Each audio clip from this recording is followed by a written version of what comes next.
Good afternoon, and welcome to Ave Maria Law's Profiles in Ethical Leadership presentation. Each month, we invite a distinguished CEO, entrepreneur, or business leader to speak to us on the importance of morality and ethics in business and the law. I'm Donna Heiser, Chief Advancement Officer at Ave Maria Law, and we are so honored today to welcome our founder and chairman of the board, Tom Monaghan, to this virtual presentation. We have today over 150 guests from across the country who are joining us for what I'm certain is going to be a very compelling look into this amazingly successful American entrepreneur and Catholic philanthropist. Before I introduce our host, Dean Siepley, I'd like to invite you to join us for the next Profiles in Ethical Leadership presentation, when we'll welcome Frank Corvino on March 10th, the former president and CEO of Greenwich Hospital in Connecticut. And also, please mark your calendars for our signature event on March 25th as we celebrate Tom Monaghan's birthday and host Fox News anchor Martha McCallum. Visit our website for more details. Please join me now in thanking Jackie Burke and our external affairs team for their work in creating today's presentation. Thank you. And now it's my pleasure to introduce our president and dean, who for the past 7 years has led this law school with distinction. Please welcome Ave Maria Law's Ethical and Moral Compass, Kevin Siepley. Well, thanks a lot, Donna, and thanks to your team. Really appreciate it. We feel like our Profiles in Ethical Leadership series has been a great success. And of course, today we have a very special guest here with Tom Monaghan, who's a founder of our school, founder of Domino's Pizza, owner of the Tigers, founder of Ave Maria University and Legatus, and we'll hear a lot about that. I think one of the best things about my job is that I get to meet and spend time with just extraordinary individuals. And of course, preparing for this, I've looked back over Tom's life, and I feel like many times because I spend so much time with Tom, I take him for granted. And it's just been nice to renew my knowledge and appreciation for just how extraordinary Tom Monaghan is. And we'll get to that, but as is our tradition here at Ave Maria School of Law, we'll start off with a prayer. In the name of the Father, Son, Holy Spirit, amen.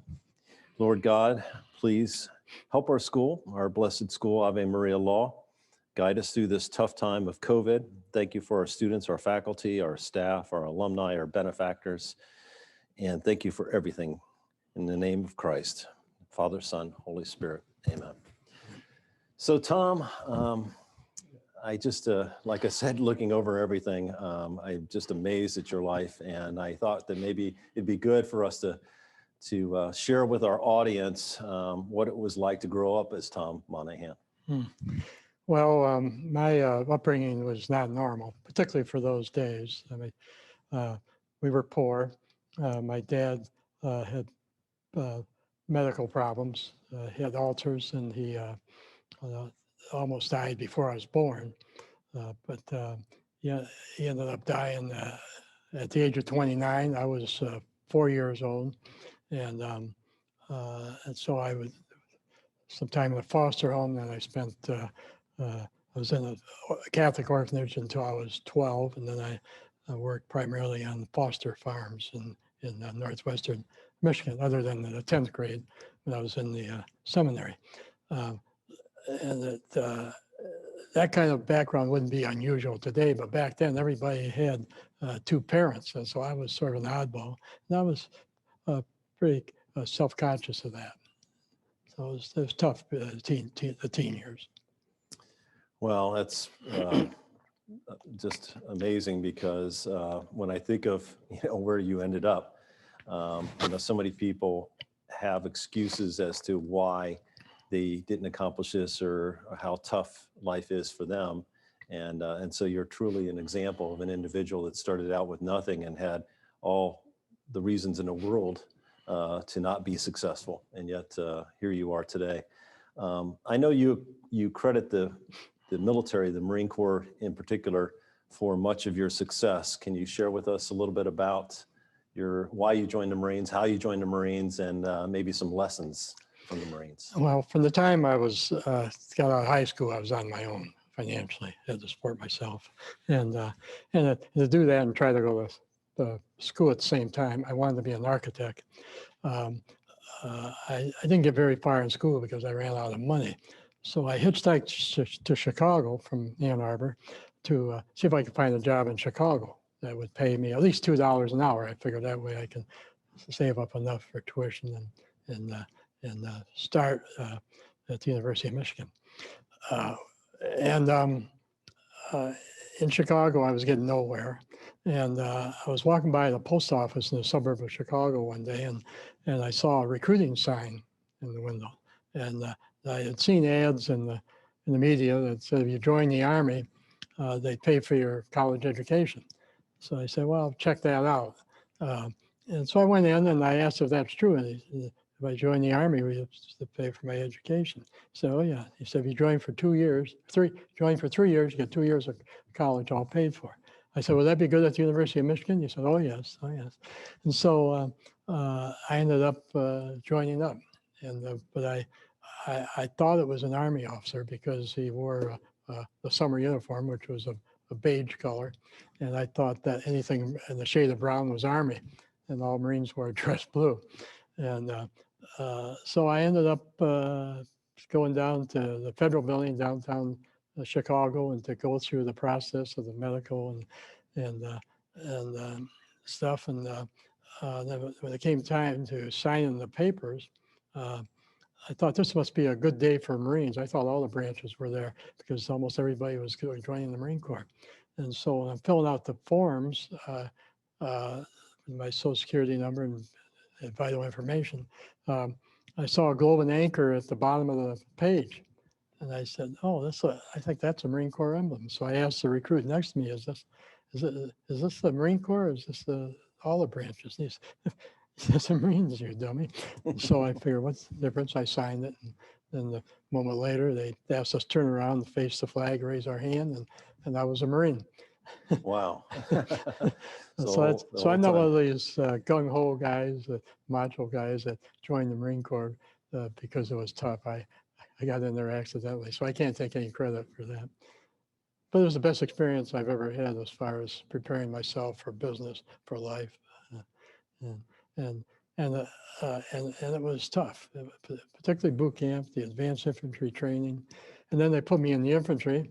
So that's a long ways from a architectural degree, and but that was very tough too. But that was very good. And Okinawa was no fun place to be in the infantry in those days. Yeah, you were so successful by joining the Marines. Just think how successful you would be today if you actually joined the Army.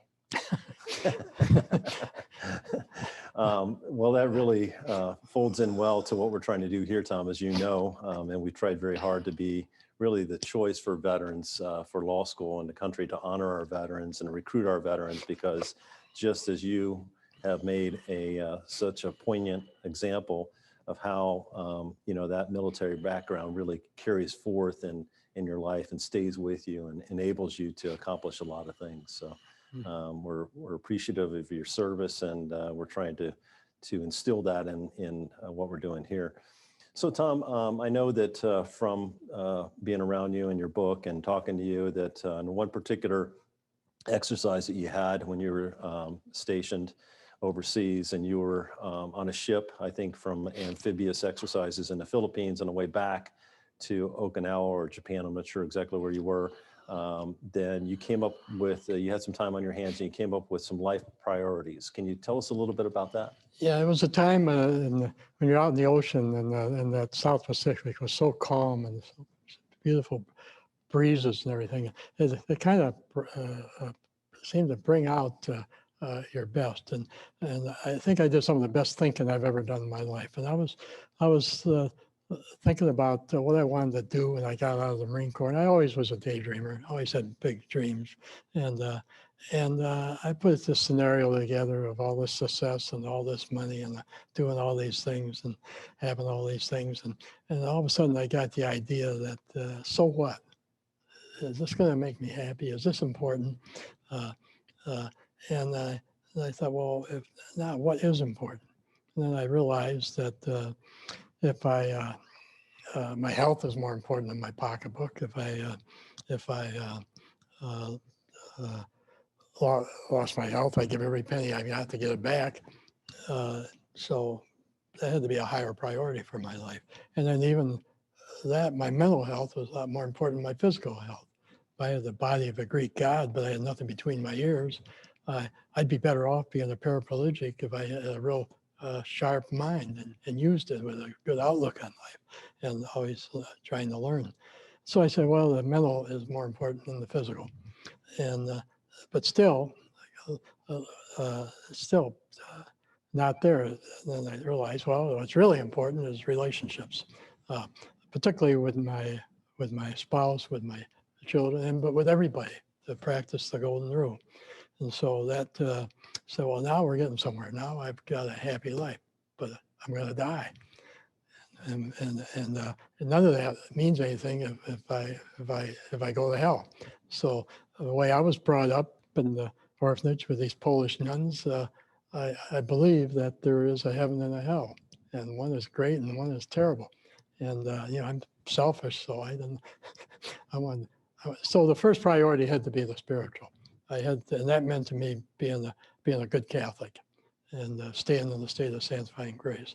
And so there I had my 5 priorities. Now it's like a light bulb went off: spiritual, social, mental, physical, and financial. But it had to be in that order. And I think over the years I've done the best in the bottom 2, but I'm working on the top one. Aren't we all? So, but your faith is such a central part of your life. Really comes through very authentically in everything you do, and I know that from being around you.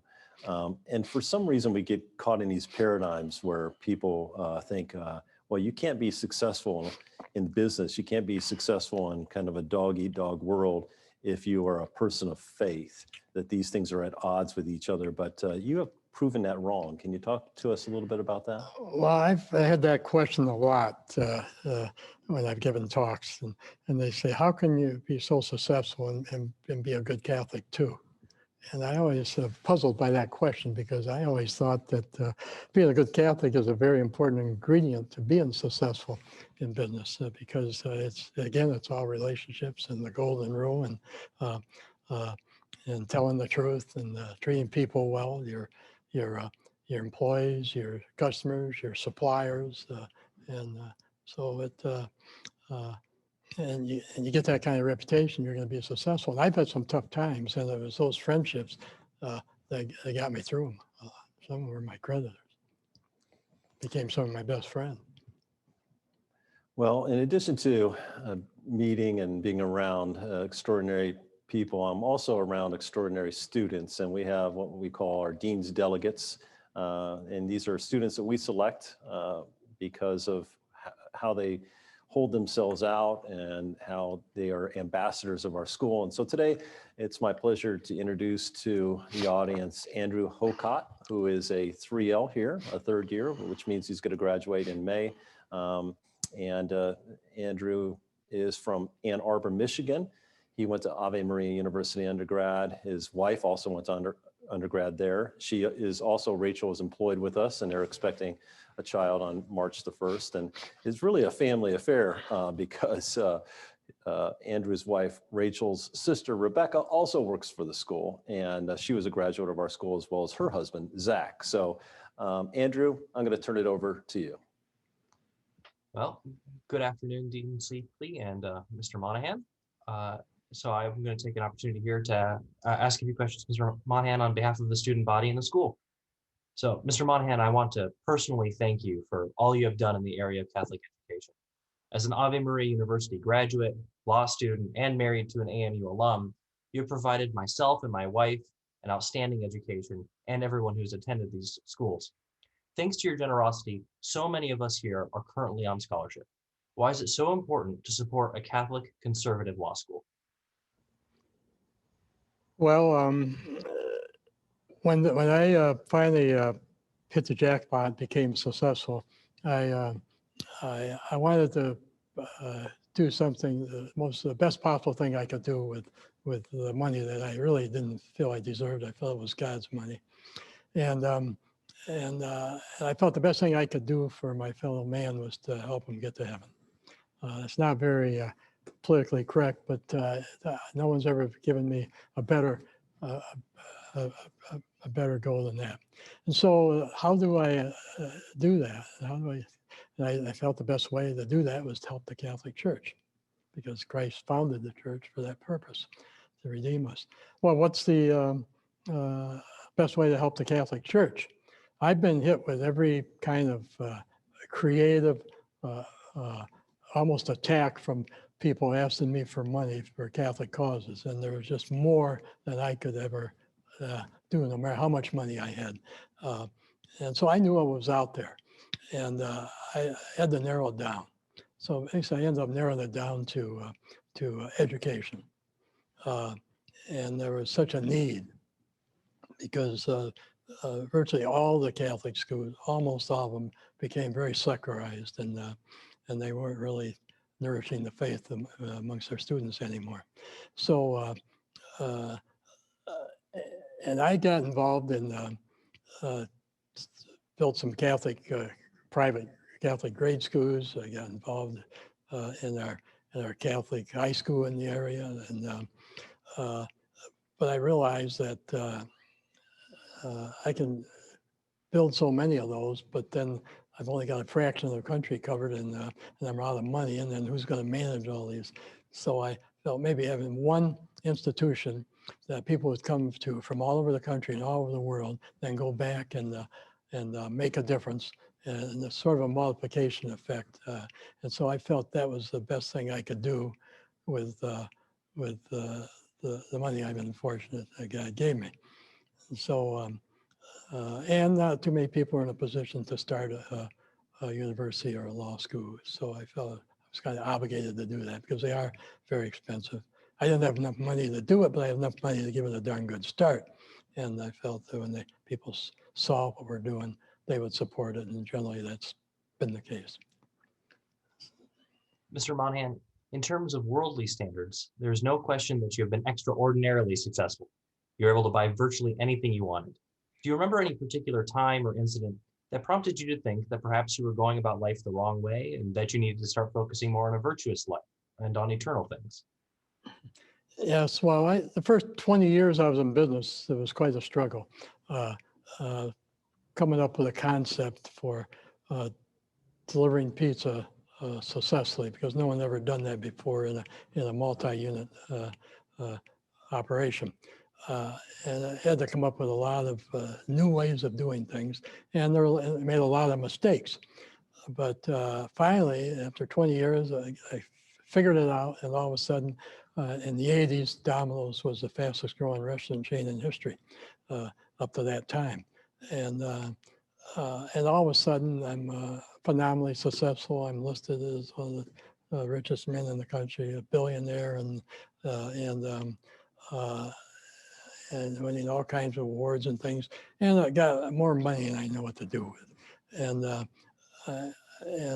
I'm starting to find justification for things that I like to have, like jets, helicopters, yachts. I had a financial justification for all those things, and I'm pretty good at justification. And so I got caught up in that, always feeling that, well, I can take it or leave it, because meanwhile I'm practicing my faith. I'm going to mass every day. I'm saying multiple rosaries every day. But I was sort of, I realized I was trying to be a billionaire and a saint at the same time.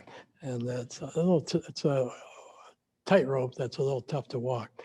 And I picked up a book one day by C.S. Lewis called Mere Christianity. I read a lot, but I never read that book because he wasn't a Catholic. But I happened to pick it up, and they had a chapter on pride. They call it the great sin. And it hit me right between the eyes. I realized that I got more pride than just about anybody I ever know. I wanted to impress people, but I didn't want to look like I was doing it. So I got very cagey at it. And but it wasn't working anyhow.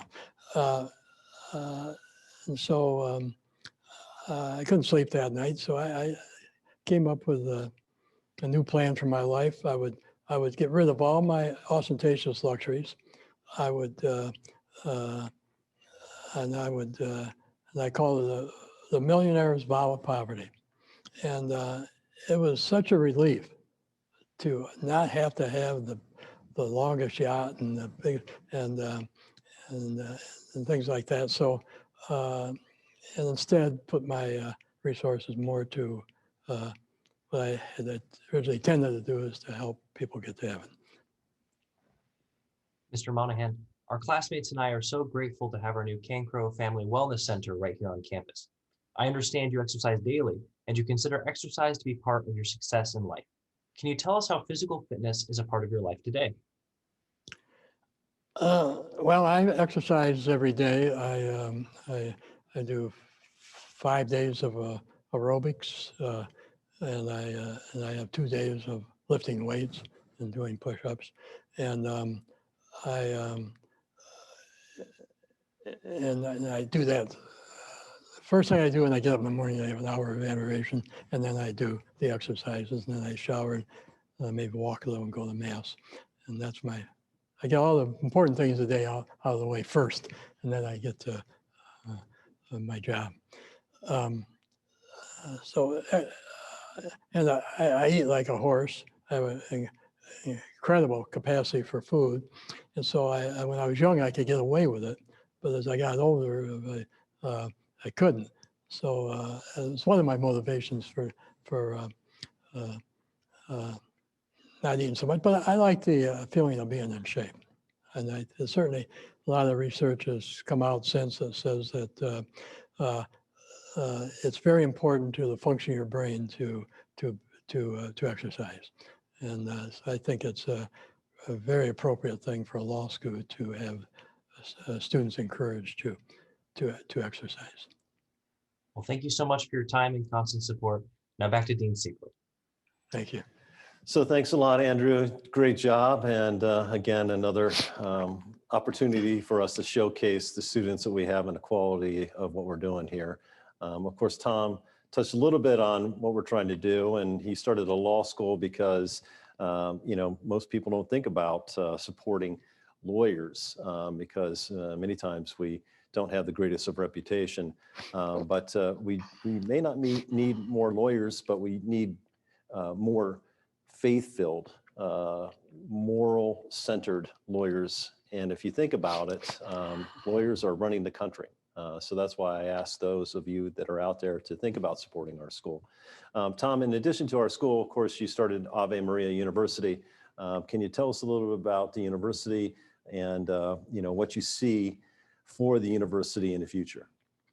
Well, I think we need a new kind of Catholic university, and because there's fewer and fewer universities that are part of on the Newman Guide list, and those are the universities that the Newman Society determines are nourishing the faith rather than undermining the faith. There's been a study some years ago at UCLA that where they half of the it was Catholic students, half of them went to Catholic schools and half of them went to non-Catholic schools, and they tested them as freshmen, they tested them as seniors in areas of faith and morals and beliefs and things like that. And in every single case, the students that went to the Catholic schools fared worse than the students that went to the non-Catholic schools.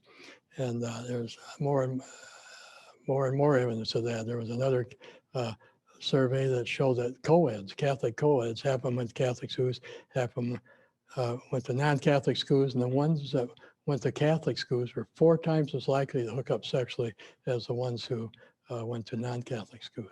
So what's going on with these Catholic schools? Certainly the devil has something to do with it.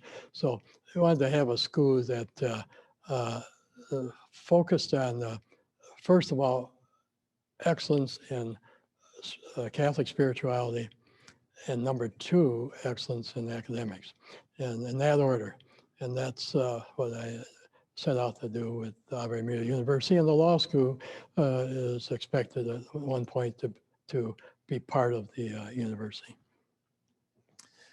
So Tom, yeah, it's your dream to merge the two of us together, and I share that dream with you, and we'll continue to look at that. Shifting gears a little bit, in addition to the schools, you also started Legatus. Can you tell the audience a little bit about Legatus and why you think that's so important? Well, I was a member of YPO for many years, and it's one of the most beneficial organizations I've ever belonged to. And That's Young Professionals Organization, right? Yes, thank you. And they have monthly meetings, and your spouse comes with you, and they have outstanding speakers. They have conventions, and they get some of the best talent in the world to speak at these things. But when you're 50 years old, they kick you out. And I was at they had their international convention that year in Venice. And while I was over, and my local cardinal in Detroit knew I was going, he said, "Would you like to go to mass in the Pope's private chapel?" Well, John Paul II was just Saint John Paul II was my biggest hero in life, and so I said, "Sure." And I had my plane over there, so I was able to go from Rome to Venice, or Venice to Rome pretty easily. And so I attended the mass. One of the highlights of my life was receiving Holy Communion from the Pope, and his eyes met mine. They're about that far apart, and look at those blue eyes of his. And afterwards, we were in the other room, and he met everybody, shook hands. I was flabbergasted. I didn't know what to say. But on the way out, the idea occurred to me that there ought to be an organization like YPO for Catholic CEOs. And when I got that idea, I knew it was the Holy Spirit.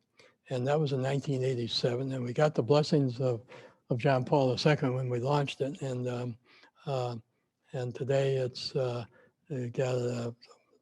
about 100 chapters and about 5,000 members around the country and beyond. And I'm still running that as the CEO and the chairman of that. So that's Legatus, and it means ambassador in Latin. When I told the bishop about the idea, and I didn't have a name for it. And he said, "What you gonna name it?" I said, "I don't know. I'm trying to think of a name." He said, "Well, give it a Latin name." I said, "Okay, I'll do that." And so I asked Father Scanlon at Franciscan. We were at my lodge for a retreat. I was on the board there, and I told him about the idea. And I told him I need a Latin name. I haven't studied Latin since the 10th grade. And so he said, "Let me pray about it." So while I was doing his breviary, he was in Corinthians 2, and he came up with the word Legatus. And I said, "Well, what does it mean?" He says, "It means ambassador." And I said, "Well, that's good. That's good. Okay, that's our name." And because what we try to do is gather together the most influential, proven leaders in the Catholic Church, amongst the laity, and through peer support and speakers and events to help them be better Catholics, because they can do so much more for the church than the average person, because they have so much more influence, affluence, and so it's been a very, in fact, Kevin was the president of the local chapter in Naples for a while. So that's Legatus. So using Latin terms for your organization, can you talk a little bit about why you named Domino's Domino's, and share with us that experience? Well, in Latin, the word Domino's means the Lord. But I have to confess that I didn't put the two together until I've been in business with the name Domino's for about 20 years. The first store was called Dominic's, and I didn't use an attorney when we bought the first store. Everything was word of mouth, and one of the things was that he gave us permission to use the name, and the name was Dominic's, and that was his first name. And the store we bought from him was in the same county as where his main store was, and he had the name registered at the courthouse. And so after a few years, and business has finally taken off, and I'm doing more business than he is. He called me up one day and said, "You can't use my name anymore." I said, "You gave me permission." He said, "I changed my mind." I said, "Why?" "My customers are getting confused." So I had to scurry around and come up with another name. And so I'm talking to my employees about different names. Had to be Italian. We were going to call it Monaghan's Italian Pizza when we started, but we didn't think that'd go over too well. We couldn't afford to change the sign anyhow. But we're talking about different Italian names that aren't used, like Tony's and things like that. It would be too common. And so one of our drivers came back from a delivery. He delivered a pizza to a shoe store, and he runs in the door and he says, "I got our new name, Domino's." I said, "That's it. That sounds Italian. I never heard of a Domino's pizza before, so we can use it wherever we want." And then immediately, then we had 2 other stores at the time. We had 3 stores under different names. I said, "Well, we'll use the Domino's logo, and we'll put 3 dots on it for our 3 stores. And every time we add a store, we'll add another dot." Now there's about 17,000 Domino stores today, so have to be a pretty big Domino. So that's how we got the name. Wow, great story. But we had a lawsuit over the name with Domino Sugar years later, and it took 5 years, cost me millions of dollars, and I actually lost the case. And then we appealed, and we won the appeal. And one of the things I noticed during that trial is we got outgunned. They had a lot better attorney than we did. And so That was before Ave Maria law. That's right. So we hired a different attorney who was one of the top trademark attorneys in the country, and we won the appeal. Oh, great. But that took 5 years, and if we'd have lost that appeal, we'd have been out of business. Now, Tom, you grew up a Tigers fan. Yeah. Yeah, you loved the Tigers. Well, when I was 8 years old, they won the World Series. Yeah. 1945. So when you became the owner of the Tigers, that was just a dream for you. Yes. Well, it was my alternate dream. My dream was to play shortstop for the Tigers. Okay. In fact, when on the orphanage team, I used to play shortstop, and most of the kids were Polish. And so I was the only guy in the infield without a ski on the end of my name, so they just called me Monaghansky. But first time, our manager was Sparky Anderson, a devout Catholic, by the way. He converted when he was 16 years old. And I said, "You know, Sparky, when I was a kid growing up, I used to play shortstop, and I always dreamed that someday I'd play shortstop for the Detroit Tigers." And Sparky says, "I love my mother, but she ain't going to pitch for me." So you're the owner of the Tigers, a boyhood dream, your second dream, but you end up selling the Tigers. So of course, this is a series on profiles and ethical leadership. So why is it that you sold the Tigers? Well, with all my distractions after it became successful, the business started slipping. Other people were getting into pizza delivery, and we were losing market share like crazy, and the business was in big trouble. And so I had a really, I've had a lot of comebacks, but this was going to have to be the biggest one I've ever had. And we had $500 million in debt, 30-some banks to default and everything. And I felt I could turn it around, but it was going to take a tremendous effort, total focus. And meanwhile, the image of the Tigers would be hurt significantly because a lot of my financial troubles would be in the media constantly. And so I felt that for the good of the Tigers and the feeling of reverence I had for the Tigers, that I better sell the Tigers and not put them through that. So that's one of the main reasons that I sold the Tigers, my lifelong dream. Wow, that's a powerful story of putting, your principles above your own interests. So it's a great example, Tom. Tom, to me, more than anything else, well, beside maybe second to your faith, you to me represent perseverance. The kind of the adage of, you know, you're never defeated unless you stop getting up. And you know, your father died at 4. You were dropped off in an orphanage. Like I said before, coming back full circle, you had every excuse in the world really not to be a success in life, but you just kept at it. Can you give some advice to our students that are out there, some life advice? Well, I'm good at setting goals, and I figured out what I've got to do to get out of this mess and how long it would take. And I'm really good at setting the cash flow projections by the month and the years out. And so I did things like that. And so when you got enough time, you can get over just about anything if you're willing to do it. And of course, the other thing is you owe the banks a lot of money. That keeps you on your toes too. And I've always felt that for someone that's in business, that's got a business with potential, if they are debt free, it's laziness, because they should borrow and expand their business. And but it was there's 2 words I didn't want to have any part of. One was divorce, and the other is bankruptcy. And